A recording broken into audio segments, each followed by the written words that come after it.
Hari ini kita akan belajar mata kuliah penulisan karya ilmiah, dan tema yang akan kita bahas hari ini adalah tata cara penulisan skripsi.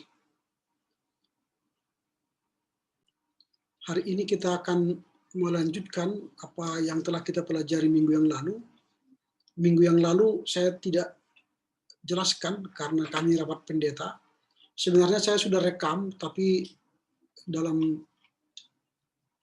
detik terakhir rekaman itu error, sehingga tidak bisa saya kirim.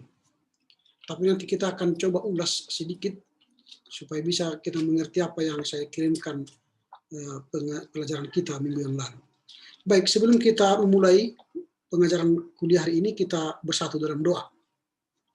Terima kasih Bapak, kami bersyukur siang ini kami boleh bertemu kembali untuk belajar mata kuliah ke penulisan karya ilmiah.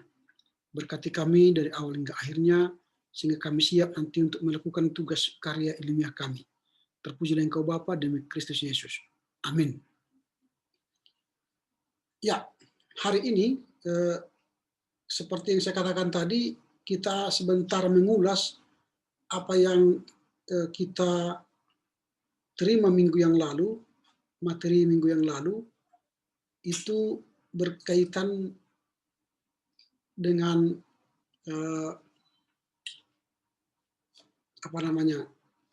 lanjutan dari apa yang kita pelajari dua minggu yang lalu, tapi kemarin tidak sempat saya ajarkan, tapi saya kasih sebagai bahan untuk kalian baca. Nah, sekedar mengulang, pada bab 1 dulu itu adalah bagian awal dari sebuah skripsi, lalu bab 2 sampai bagian bab 5 itu adalah bagian isi dari skripsi. Nah, bab 2 itu akan membahas tentang landasan teori. Lalu bab 3 itu bicara soal metodologi penelitian. Dan bab 4 itu membahas semua jawaban atas pertanyaan penelitian. Lalu bab 5 itu adalah kesimpulan atau penutup dan saran. Nah, jadi bab 2 itu bicara soal landasan teori. Teori apa yang kita gunakan dalam penulisan skripsi itu. Atau referensi apa, buku apa, pendapat siapa yang mau kita gunakan. Kemudian teori yang kita gunakan di bab 2 itu akan kita gunakan nanti di bab 3. Jadi teori, buku-buku yang kita gunakan di bab 2 itu nanti akan kita gunakan di bab 3. Kemudian kita gunakan juga di bab 4 ke sini. Sehingga bab 2 itu berkaitan dengan bab 3 dan bab 4. Jadi teori yang kita gunakan itu tidak boleh menyimpang dari pembahasan dan ulasan kita di bab 3 dan bab 4. Nah, di bab 3 itu adalah metodologi penelitian kita. Kemudian di situ kita akan mengulas lebih panjang tentang apa yang kita sebut dengan bagian membedah dari tulisan kita itu. Nah, jadi kalau itu kemarin kita sudah pelajari ada beberapa jenis penelitian, tapi secara umum itu ada 2, yaitu kualitatif dan kuantitatif. Dan kalaupun ada satu lagi yaitu mixed method. Tapi dalam sebuah skripsi nanti bisa penelitian itu bersifat eksperimental, bisa bersifat pengembangan sistem, bisa penelitian tindakan atau action research, atau penelitian penjajakan explorative research. Nah, itu yang kita lihat jenis penelitiannya. Nanti ada banyak lagi jenis-jenis penelitian. Biasanya ada 21 jenis penelitian. Tapi dari 21 jenis penelitian itu sebenarnya hanya 2 yang sering digunakan, yaitu kualitatif dan kuantitatif. Kuantitatif. Nanti kuantitatif ini bicara soal jumlah, kualitatif itu bicara soal kualitas. Nah, dari dua metodologi itu, lalu kita akan tentukan metode pengumpulan data. Metode pengumpulan data itu bisa, kalau dia kualitatif, maka dia akan wawancara. Tapi kalau dia kuantitatif, dia biasanya pakai kuesioner. Jadi kalau kualitatif itu pakai wawancara, karena dia mewawancarai orang-orang yang berkualitas. Tapi kalau kuantitatif, jumlah, dia pakai kuesioner atau angket. Lalu alat penelitian. Alat penelitian itu, bagi yang kualitatif itu ialah peneliti itu sendiri. Tetapi kalau kuantitatif, alatnya ialah kuesioner. Maka nanti dibutuhkan software dan juga hardware untuk melakukan penelitian. Itu alat. Baru masuklah kita kepada kerangka berpikir. Nah, kerangka berpikir ini digunakan sebagai dasar untuk menjawab pertanyaan penelitian yang diangkat. Jadi nanti apa yang kita tanya di pendahuluan pertanyaan penelitian kita, rumusan masalah itu akan kita gunakan di bab 3 dalam rangka menjawab pertanyaan kita. Kerangka berpikir kita akan kita gunakan menjawab pertanyaan di bab 1 itu. Nah, itu. Setelah itu kita gunakan atau kita kerjakan di bab 3 ini, maka kita akan mendapatkan nanti sebuah analisa dari penelitian kita terhadap sesuatu objek dalam skripsi kita. Lalu setelah itu baru kita masuk pada bab 4, itu pembahasan. Kita sudah tahu data, sudah tahu permasalahan, lalu sudah tahu kerangka berpikir kita untuk menjawab pertanyaan itu, baru masuklah kita menjawab pertanyaan penelitian yang di bab 1 tadi, rumusan masalah. Nah, masuklah kita ke pembahasan. Biasanya di sini akan dijelaskan objek penelitian. Nah, apakah kita di sekolah, nanti kalau kita pendidikan nama Kristennya, ataukah di gereja, ataukah di keluarga, ataukah di masyarakat. Itu nanti objek penelitian kita. Atau bisa kepada kategorial, atau kepada suku atau budaya tertentu. Nah, itu yang mau kita lihat. Setelah kita tahu objek penelitian kita, baru kita masuk pada analisa hasil. Kita sudah bahas di bab 3 tadi kerangka berpikirnya, lalu kita bahaslah analisa hasil dari penelitian kita. Nah, analisa hasil ini, ingat, bagian hasil penelitian dan pembahasan merupakan bagian yang paling penting dari skripsi, karena memuat semua temuan ilmiah yang diperoleh sebagai data hasil penelitian. Pada bab ini dipaparkan hasil dari tahapan penelitian, dari tahap analisis, desain, implementasi, hasil testing, dan implementasinya. Artinya, uraian pada bagian ini dikaitkan dengan rumusan masalah, tujuan penelitian, kemudian manfaat penelitian pada bab 1. Bisa katakan bab 4 itu berkaitan dengan bab 1, dengan rumusan masalah. Lalu penutup. Nah, kesimpulan merupakan pernyataan singkat. Nah, jadi bukan ringkasannya, bukan ringkasan skripsi kita, tapi pernyataan singkat, jelas, dan tepat tentang apa yang diperoleh. Memuat keunggulan, kelemahan, dapat dibuktikan, serta terkait langsung dengan rumusan masalah dan tujuan penelitian kita. Karena uraian panjangnya itu ditemukan di bab 3 dan bab 4. Tapi kesimpulan itu hanyalah uraian singkat dari rumusan masalah kita. Itu kesimpulan. Lalu saran adalah memuat berbagai usulan atau pendapat yang sebaiknya dikaitkan oleh penelitian sejenis. Misalnya, saya telah melakukan penelitian ini, si A telah melakukan penelitian ini, maka terbuka kemungkinan akan dilakukan penelitian lain yang berkaitan dengan ini. Nah, jadi kesimpulan terbuka. Saran itu supaya orang lain terbuka untuk melanjutkan penelitian kita.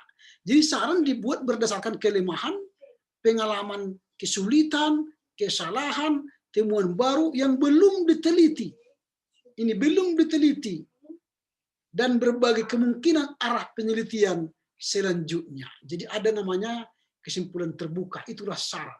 Bisa saran itu kepada STT, kepada di objek penelitian kita, kepada kita, atau kepada masyarakat, atau lembaga teologi. Nah itu, saran itu. Nah ini ya, pelajaran kita minggu yang lalu. Lalu terakhir ialah bagian akhir.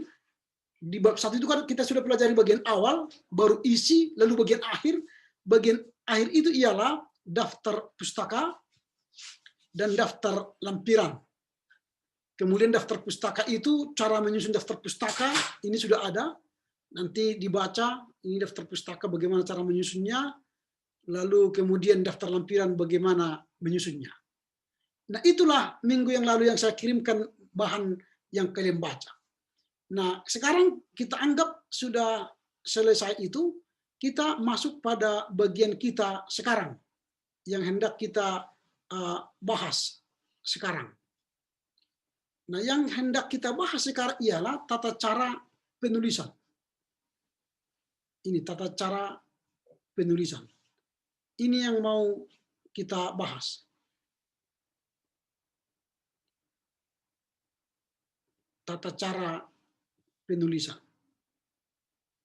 Nah, tata cara penulisan skripsi yang pertama itu akan kita lihat ialah bahan dan ukuran. Nah, ini sampul skripsi. Bagaimana sampul skripsi itu? Nah, sampul luar skripsi dengan kertas tebal terdiri dari lapisan luar plastik, kemudian kertas buffalo, linen warna biru tua atau merah tua atau tinta emas, macam terserah kalian lah. Nanti di STT mungkin sudah ada nanti warna yang ditentukan di STT Absal Medan sesuai dengan aturan yang ada ya.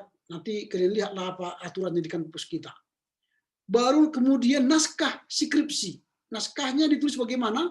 Dalam kertas HVS 80 gram, kuarto A4, 21,5 kali 29 cm, dan itu ukuran naskah skripsi. Lalu pengetikan jenis huruf. Biasanya huruf ialah Times New Roman, ukuran fonts itu 12, itu biasanya kalau jenis huruf. Baru pencetakan, tinta hitam, warna hitam dengan ketentuan pencetakan naskah harus berwarna hitam. Penggandaan dapat dilakukan dengan fotokopi kalau sudah digandakan nanti skripsi itu. Kemudian jarak baris. Jarak antara baris satu dengan yang lain dibuat spasi ganda atau dua. Spasi ganda atau dua. Kecuali kutipan. Kutipan langsung yang panjangnya 3 baris, intisari, daftar pustaka menggunakan spasi tunggal. Spasi tunggal. Kalau dia kutipan langsung lebih dari 3 baris. Atau satu spasi. Satu spasi. Nah, itu baru nanti dia akan masuk ke depan dalam 7 ketukan. Tek, tek, tek, tek gitu ya. Itu kalau kutipan langsung. Nah, kemudian batasan pengetikan. Ini artinya margin. Margin, seperti ini. Kalau ini kertas sekarang, ya, tepi atas, dari atas ini ada 4 cm, tepi bawah dari sini 3 cm, tepi kiri ini 4 cm, dan tepi kanan, oh ini tepi kiri ini tepi kiri, ya ini tepi kiri 4 cm, dan tepi kanan ini 3 cm. Ini 3, ini 4, ini 4, ini 3. Itu margin. Kalau nanti di komputer itu marginnya. Lalu kemudian alinea baru atau identitasi tiap baris alinea dimulai dengan ketukan huruf pertama agak menjorok ke dalam, itu 7 ketukan.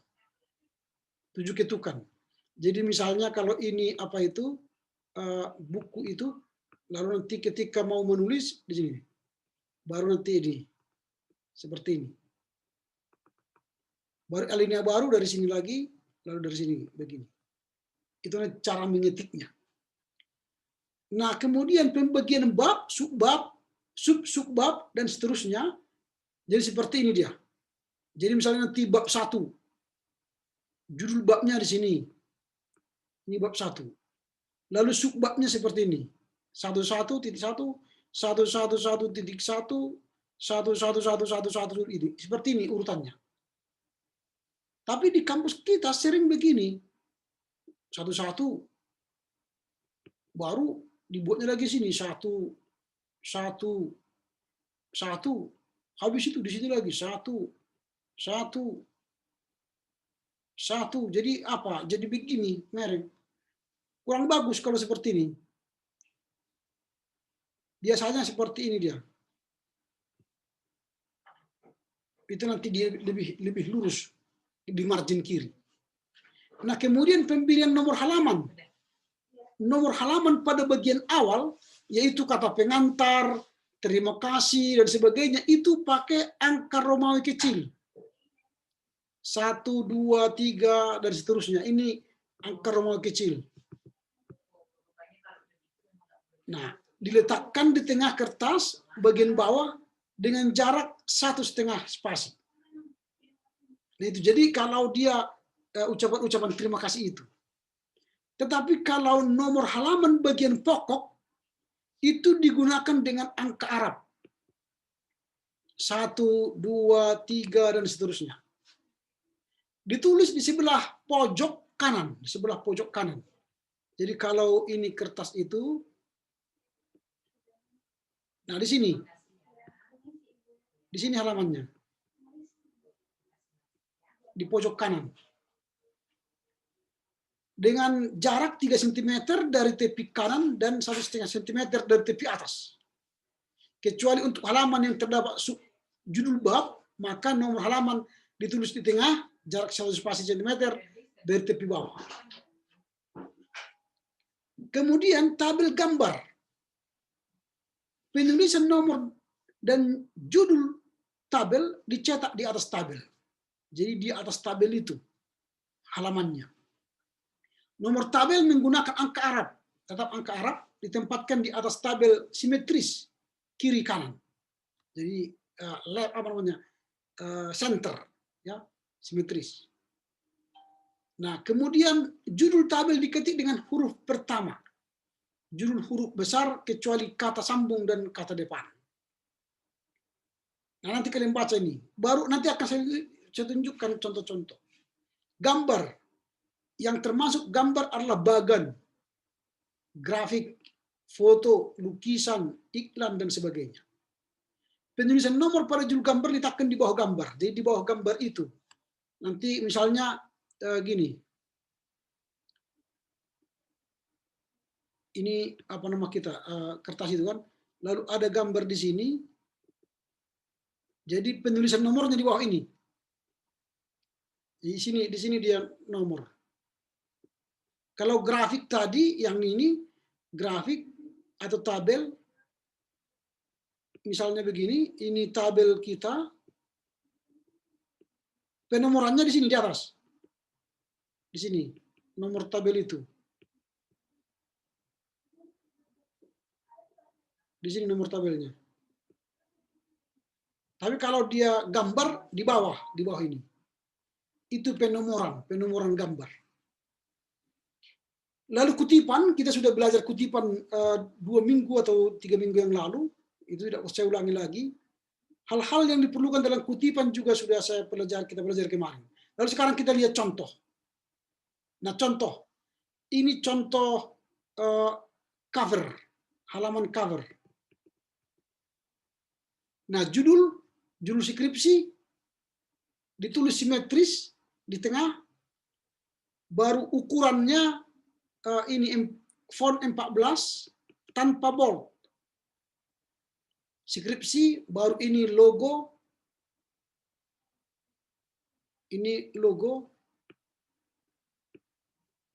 disusun oleh ini NIM, baru program studi pendidikan agama Kristen Sekolah Tinggi Teologi Abdi Sanggaran 2020. Ini contoh cover. Nah, seperti ini. Ini cover. Nah, kemudian kita masuk pada contoh halaman judul. Ini contoh halaman judul. Ini di dalam skripsi itu. Tadi kan di luar cover. Ini di dalam. Judul skripsi ditulis secara simetris tengah. Skripsi untuk memenuhi sebagian persyaratan mencapai derajat sarjana S1 pada program studi pendidikan agama Kristen misalnya, baru disusun oleh program studi pendidikan agama Kristen Pak ST 2020. Contoh. Ini untuk halaman judul di dalam. Kemudian di dalamnya lagi ada contoh persetujuan. Persetujuan pembimbing tunggal. Artinya pembimbingnya itu satu. Jadi satu pembimbingnya. Persetujuan. Skripsi, judul, baru dipersiapkan oleh nama mahasiswa, NIM, telah disetujui oleh dosen pembimbing skripsi pada tanggal berapa, dosen pembimbing, baru nomor NIDN, nomor induk dosen negeri. Tugas akhir ini telah diterima sebagai salah satu persyaratan untuk program sarjana pendidikan agama Kristen. Jadi sarjana pendidikan agama Kristen. Pada tanggal, baru ketua STT, nomor induk kepegawaian atau nomor induk dosen nanti, NIDN. Itu untuk lembar persetujuan yang tunggal. Nah, tapi ada contoh untuk yang dua pembimbingnya, dua. Ini dengan persetujuan dua dosen pembimbing. Sama seperti tadi, tapi dia ada dua. Ini ada dua. Satu pembimbing dua. Baru disetujui STT. Nah, baru contoh pengesahan pembimbing tunggal. Tadi kan ada pengesahan. Ini misalnya pengesahan pembimbing tunggal. Skripsi, nomor, nama, dosen pembimbing, anggota penguji. Penguji 1, penguji 2, penguji 3, kemudian tanggal, ketua ST. Baru ini kalau dua pengujinya, dua pembimbingnya, ini ada contohnya. Ini kalau dua pembimbingnya. Nah, itu contoh. Sama seperti tadi. Nah, inilah contoh untuk lembar pengesahan. Kemudian ini lembar untuk pernyataan, surat pernyataan bukan plagiat untuk skripsi. Harus ada nanti ini. Pernyataan bukan plagiat untuk skripsi. Surat pernyataan, nama, NIM, program studi, perguruan tinggi, menyatakan bahwa skripsi berikut, judul skripsi dosen pembimbing 1, dosen pembimbing 2, adalah benar asli dan belum pernah dibuat orang lain, kecuali diacu dalam daftar pustaka pada skripsi ini. Demikian pernyataan ini saya perbuat apabila di kemudian hari terbukti bahwa saya melakukan penjeplakan karya online, maka saya bersedia menerima sanksi akademik. Baru Medan, materai 6.000, tantangannya. Nah, inilah contoh surat pernyataan bukan plagiat untuk skripsi. Nah, inilah bagian akhir dari penulisan skripsi. Dan minggu depan kita akan mencoba belajar menulis, membuat artikel di jurnal. Beda menulis skripsi beda membuat jurnal dan beda nanti membuat makalah. Tapi kita sudah selesaikan satu bagian tata cara penulisan skripsi.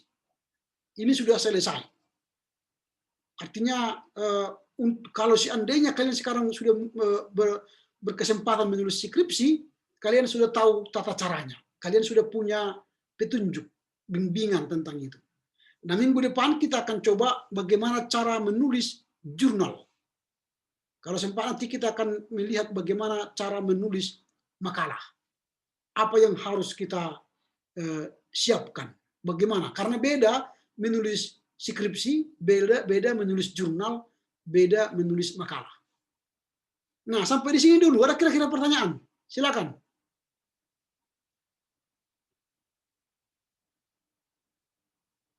Ada yang mau bertanya?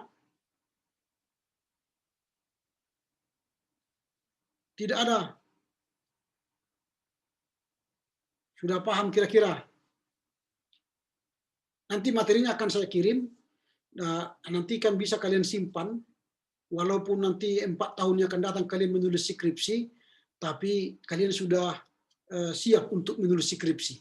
Jadi jangan menganggap, wah saya ini masih tingkat 1, belum bisa menulis skripsi. Jangan. Kalian sekarang, seperti saya katakan, sejak sekarang sudah bisa mengerjakan dan mempersiapkan skripsi kalian dengan baik.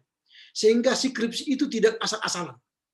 Tapi skripsi itu kita siapkan selama 4 tahun dengan baik. Jadi bukan skripsi dikerjakan 6 bulan sebelum tamat. Itu sudah terlambat itu. Siapkanlah skripsimu sejak sekarang. Berangan-anganlah kamu sedang menulis apa. Sehingga kamu sejak sekarang sudah mempersiapkan pertama buku-buku, referensi, teori-teori yang akan kalian gunakan dalam skripsimu. Yang kedua, jurnal-jurnal. Tulisan-tulisan yang ditulis orang di jurnal. Ketiga, objek penelitianmu di mana? Jangan setelah mau menulis skripsi baru cari objek penelitianmu. Terlambat itu. Kalau mau di gereja, fokuslah ke gereja. Lihatlah pendidikan Kristen di gereja. Kalau mau di sekolah, lihatlah sekolah. Sekolah mana yang kalian mau lihat pendidikan agama Kristen sana. Kalau di keluarga, keluarga apa? Jadi objek penelitian itu sekarang kalian sudah mulai teliti. Kalian sudah di dalam. Jangan nanti 6 bulan mau menulis skripsi, baru surat penelitian kalian minta dari kampus baru meneliti. Terlambat sudah itu. Skripsinya tidak bagus. Skripsinya asal ada. Tidak berkualitas. Tapi skripsi yang sudah dikerjakan sekarang, itu akan berkualitas. Karena apa? Kalian sudah lama menggumuli skripsi itu. Kalian sudah benar-benar matang mengerjakan skripsi itu. Itu. Sehingga cara untuk bisa menulis yang baik ialah minggu depan kita akan coba menulis jurnal, cara menulis jurnal atau makalah, atau ditulis-tulisan bisa nanti kalian kirim ke jurnal gereja kalian masing-masing, atau ke majalah gereja, atau juga ke koran dan sebagainya. Itu melatih kita menulis. Sehingga nanti kalian bisa menjadi penulis yang handal. Karena apa? Karena kalian telah terbiasa menulis. Nah itu ya. Ada kira-kira pertanyaan?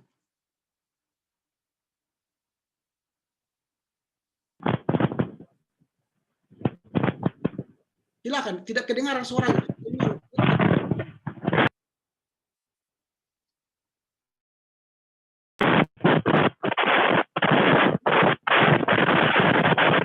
Wah, hanya berbisik-bisik.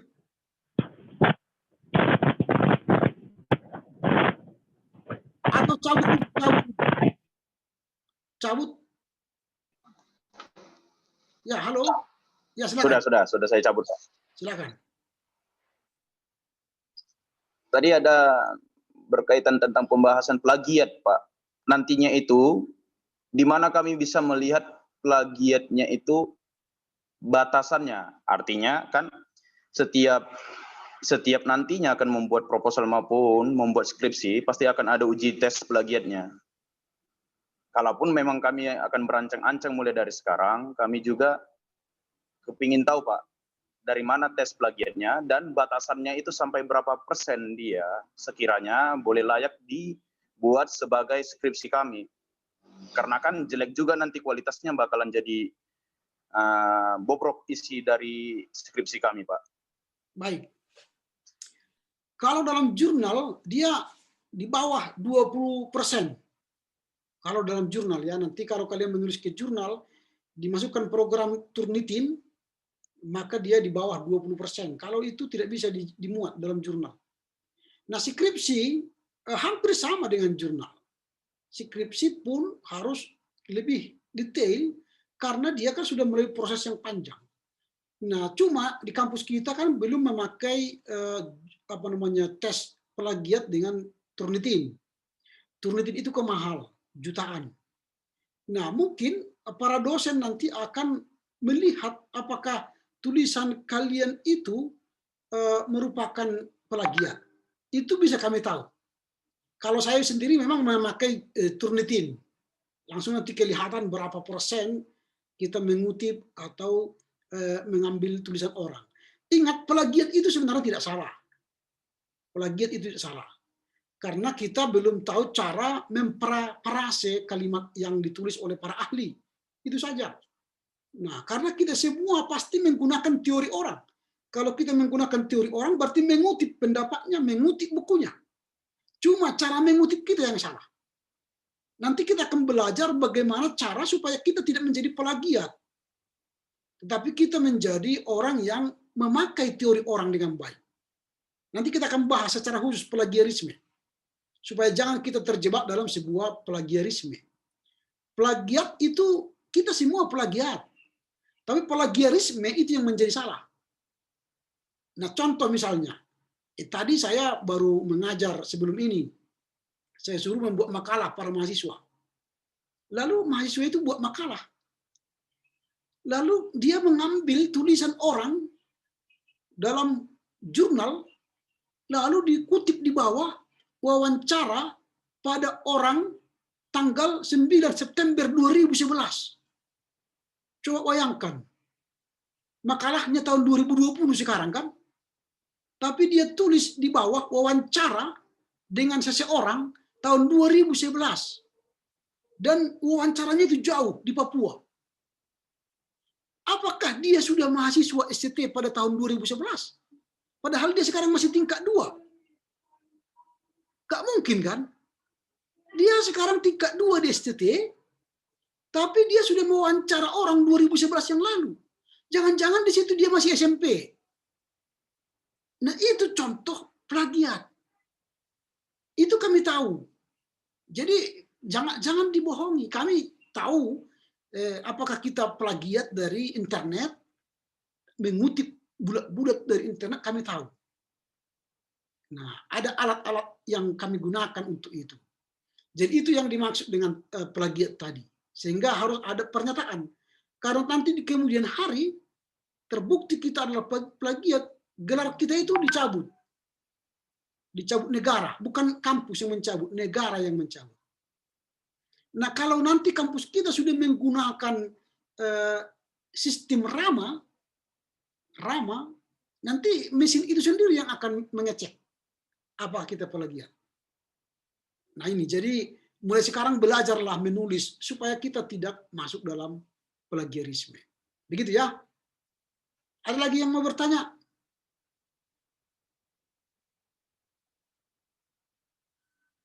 Baik, kalau tidak ada, minggu depan kita lanjutkan perkuliahan kita. Kita akan bicara soal tata cara menulis jurnal dan makalah. Supaya kita semakin paham bagaimana cara menulis karya-karya kita secara ilmiah yang bisa kita kirimkan ke jurnal-jurnal atau ke majalah-majalah ataupun nanti ke harian-harian. Ya. Baik, dengan demikian berakhirlah perkuliahan kita. Salam buat keluarga, jaga kesehatan, tetap doakan supaya orang tua kita sehat panjang umur dan usaha mereka diberkati Tuhan ya. Baik, kita berdoa. Bapa dalam sorga, kami bersyukur karena sore hari ini kami boleh mengakhiri perkuliahan kami.